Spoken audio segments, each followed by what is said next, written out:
Welcome what's to the up? Green Experience. Yes, welcome back. We're back. Yes. So today, what we going to talk about today?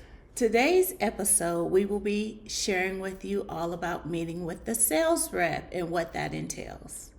All right. So I'll jump in first. Meeting with the sales rep, there's a lot of details that you go over. Usually in this meeting is your introduction to everything that the builder has to offer, right? Your floor plan, your lots, costs, everything like that. So when you first meet with the sales rep, this is your opportunity to start the ball rolling on if you're going to go with this builder, picking your different options. So initially, you're going to do what we did in the previous video, which is pick a lot. So you choose a lot, right? Yes. And when you're choosing your lot, you have to make sure that your lot coincides with the size or fits the floor print of your home, if that makes sense. Yes, Yeah, correct. right. So when you're picking your lot, you have to think about the width of your lot, as we talked about in the previous video, as well as anything that you want to do to your lot, to your home, in the way of upgrades or add-ons.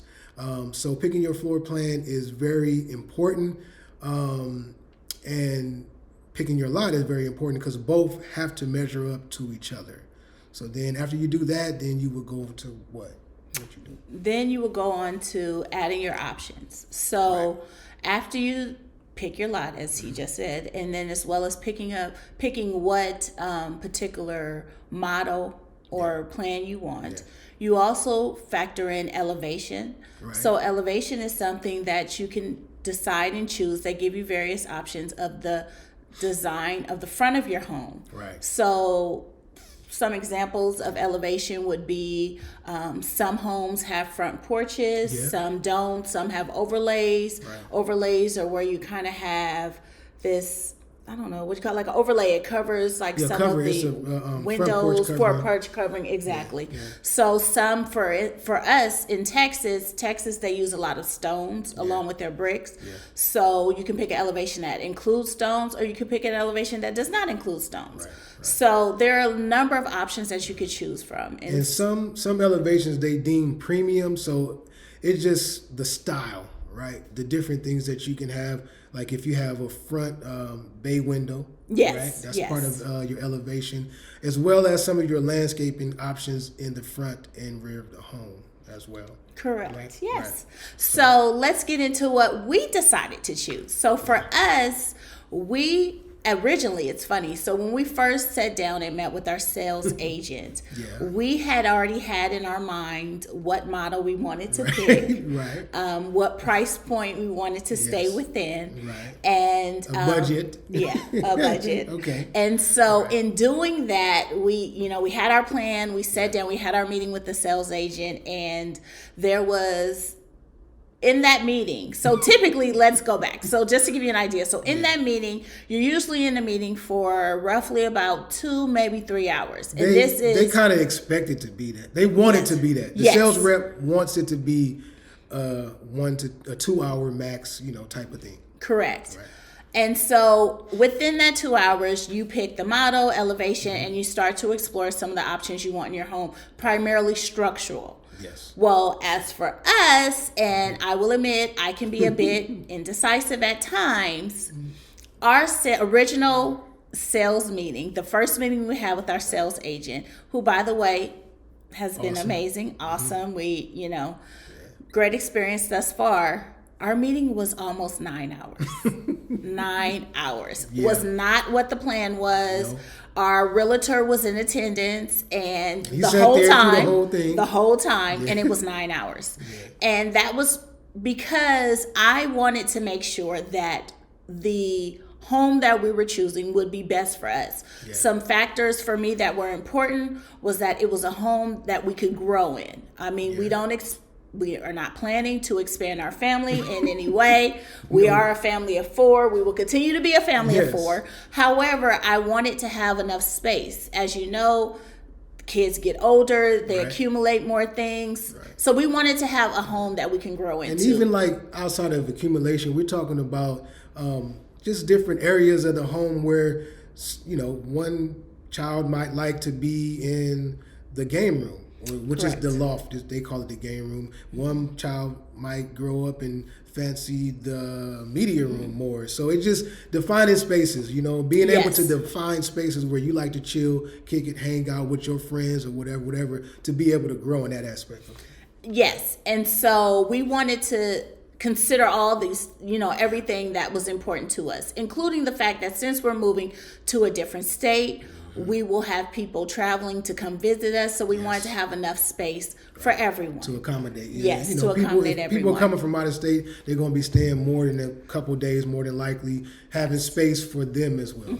Correct. Yeah. So with that being said, that's why our meeting took 9 hours, or just a little shy of 9 hours. But to kind of go back to where I started when I was explaining, so in the meeting, you start off by, again, choosing your lot, choosing which model you want, and elevation. Well, we originally started the meeting with one model.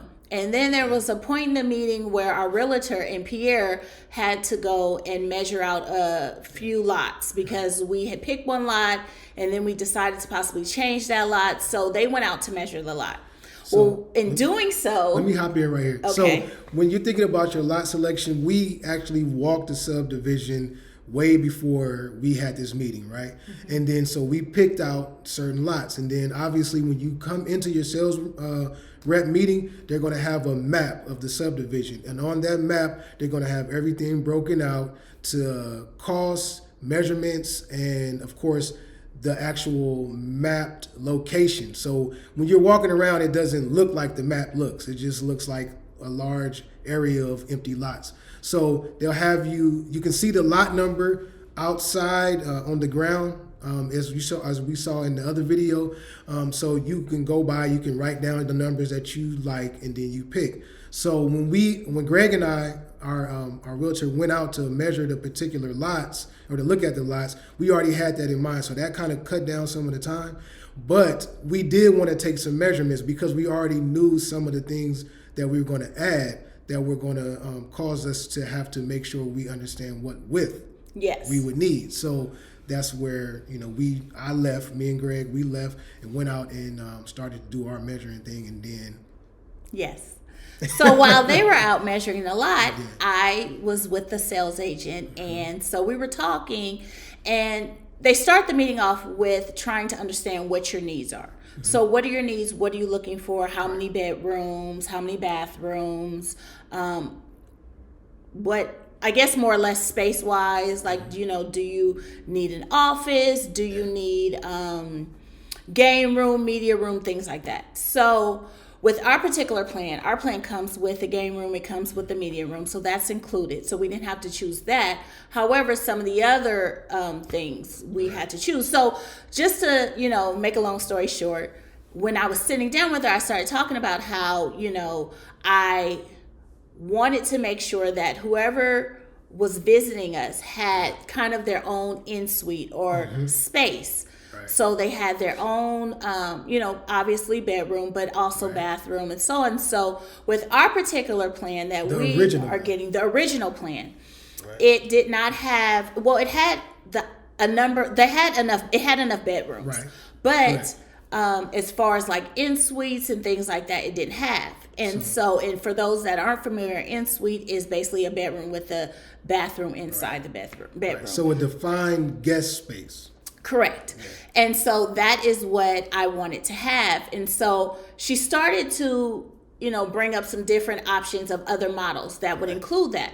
So with the original house we were going to go with... Mind you, I'm not there. He's not there. So with the original house we were going to go with, it just did not offer the space that I wanted.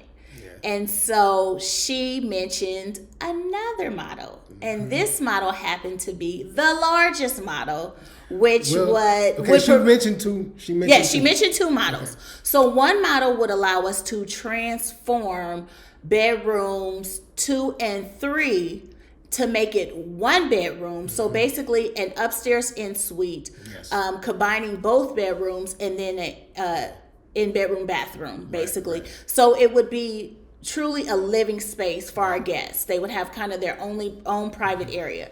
So she mentioned that, and so I was like, oh, that's awesome. That's what I'm looking for. You know, if ever there was a time that either one of our mothers needed to come and stay, boom, perfect Friends, space family. for them. Yes, friends, family, whoever, that would be perfect. And so when Pierre and our realtor returned, it was like, oh, we're not going with the original model anymore. We're going with the totally different model, and this is what we're going with.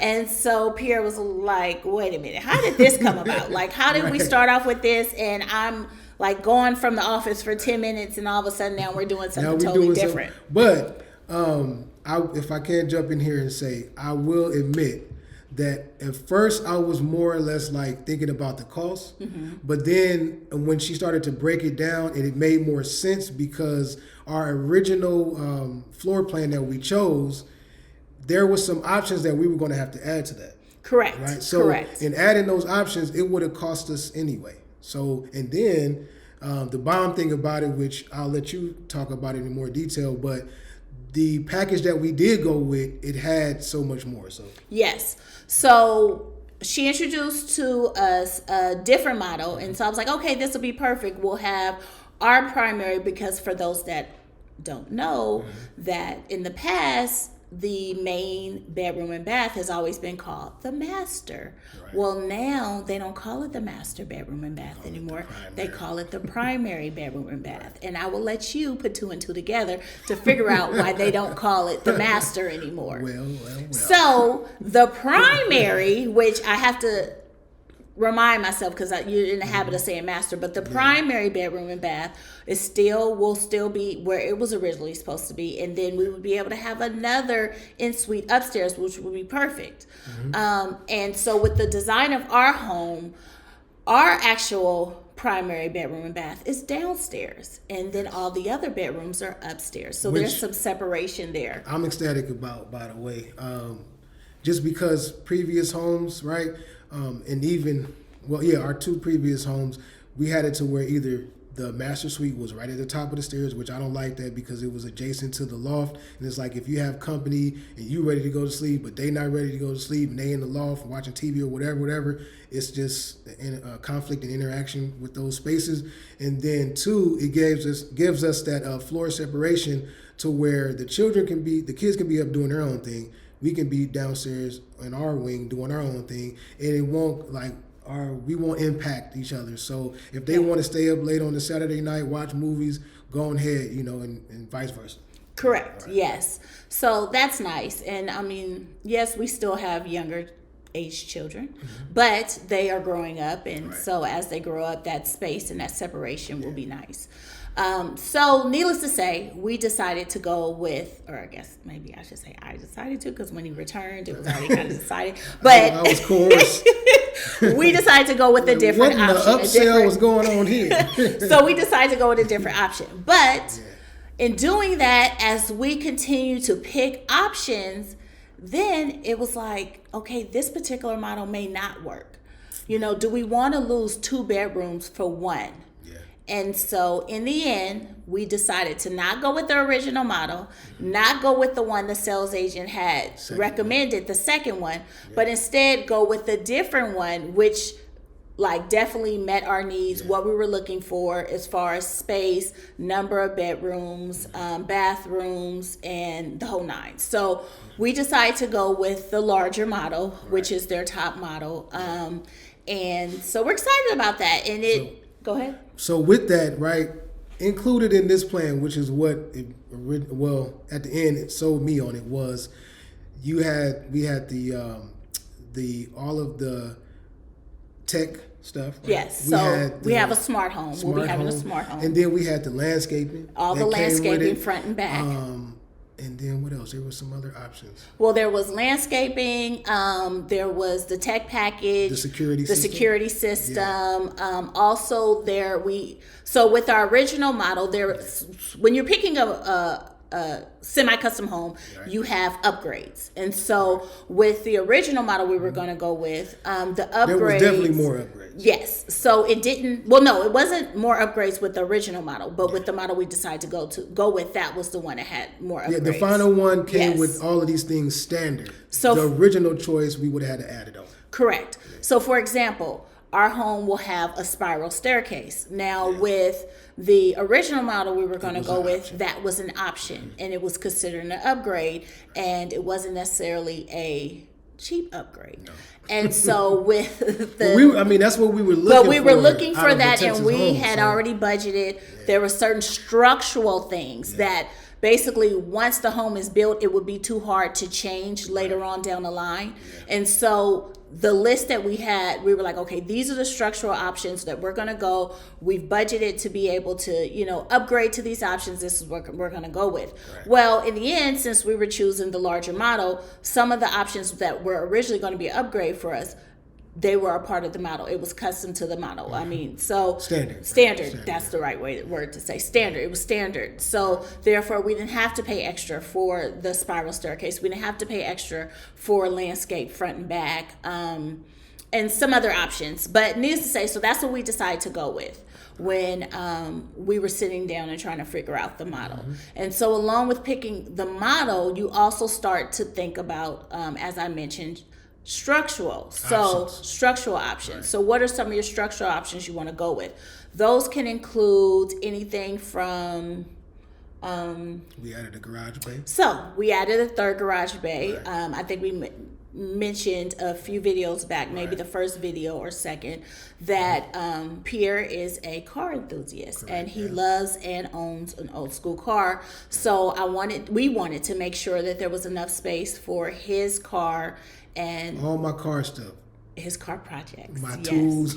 He has. I need some space. Brother need a workbench and all that. The air compressor, the welder, all that. Yes. So that had to be a part of it. Yes. Okay. So we added a third bay, and a third bay would be considered a third garage. So that was something that was a structural upgrade that we made. Mm-hmm. We also decided to, I have always loved the look of double doors on the front door. Mm-hmm. So that was something that we decided to add. So instead of having just your average one front door, we will have double doors. So we'll have two front doors. And so in doing that, that required for our home to be expanded. So we had to do that. And this is what we talk about customization, right? This is what we're talking about. Yes. Right? So we had the ability to be able to expand our home, make it larger to accommodate the two front doors. So, and as well, and this is another reason why you need to understand what size your lot is, the lot that you pick, and what options that you may want to do beforehand. Because if you pick a lot, then and in your home, the options that you add to your home won't fit, then you may have to go to another lot, because once you pick that lot, that's your lot. That's your lot. Yes, that's your lot. So we so we did the doors. We added a third car garage. We also added a extended flat work. Yeah. So extended back patio. So down the line, we want to cover that, but we just chose to go with the flat work, so it would be a part of the foundation. You wouldn't have to add it later. That's a major thing when having your full foundation poured. You don't want to have no issues, so we rather the builder go ahead and deal with that foundation work. So we extended the patio for the flat work, and then later on we can have somebody come in and add a covering. We do have a portion of our patio that's covered, but we extended it, so the next portion will be an add-on.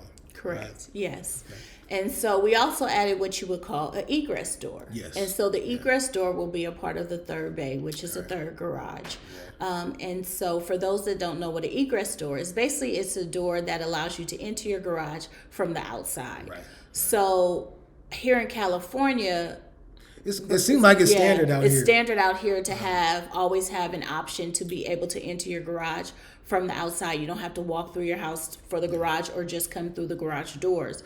But instead, there's always an additional door. Whereas in Texas, it's not necessary. Well, it depends. Some homes, yes, it comes with, depending on the home and the way the home is designed. But for the most part, egress doors do not come with the home. So we did decide to upgrade. And that's something that we did not notice until further down the line. I mean, we just automatically assumed that it was going to be a door there.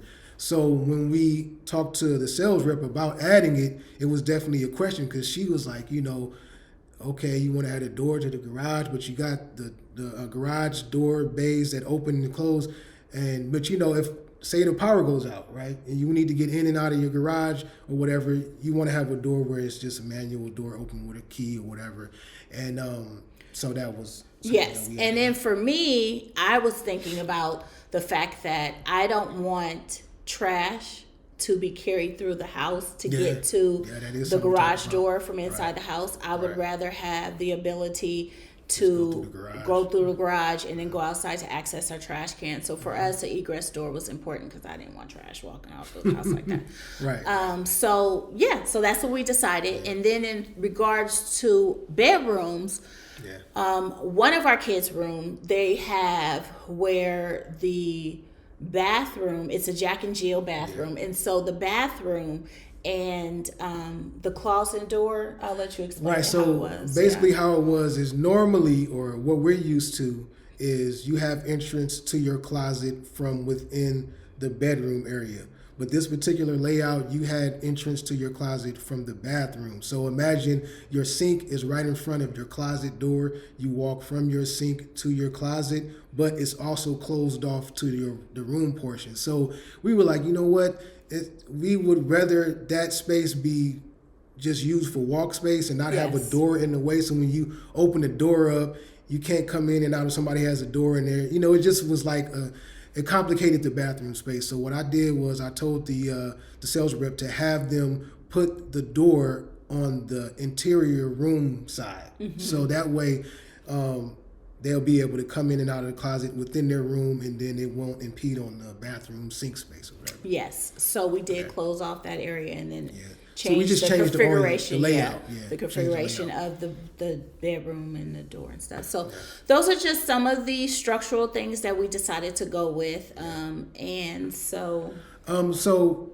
thing to also consider is your sales rep is a sales rep. She's not a contractor. She or he is not a contractor. They may have, depending on their knowledge base, they may have some information about building homes and builder ability, or what they can do or what they can't do. Mm-hmm. But it's always best if you have questions on what you want to do, that if your sales rep cannot give you the answer, that you ask or request to talk to the actual builder before you choose options or before you close off the idea of option.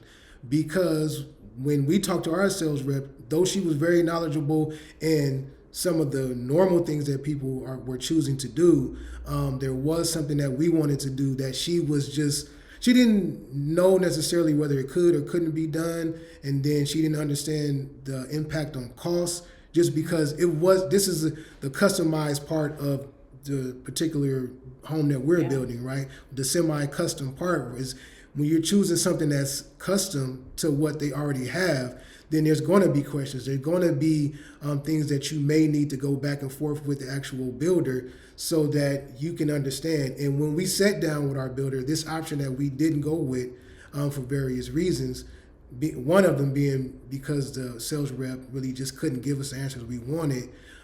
He actually said it was quite doable and whatever, but that option was option was, I wanted our primary bathroom to be designed a certain way. So for example, I did not want a bathtub in our primary bathroom. I wanted a enlarged, extended wall-to-wall shower. Mm-hmm. I wanted a frameless shower, and so I had kind of this design. I still have this design in my mind, but I wanted to do, and I just wanted the layout to be different. And so at the time when I kind of threw it out there, our sales agent was like, well, I don't know if we can do all that and stuff. Well, come to find out, they could, but in the end, it's okay, because we decided to not do any upgrades in our primary bathroom, and that will be an opportunity for you to be a part of our DIY. Right. Because we are going to, after we're moved in, after we're settled, we are going to redo our primary bathroom. And so it also get my dream bathroom. It also allowed us to kind of go standard with some of the with all of the master bedroom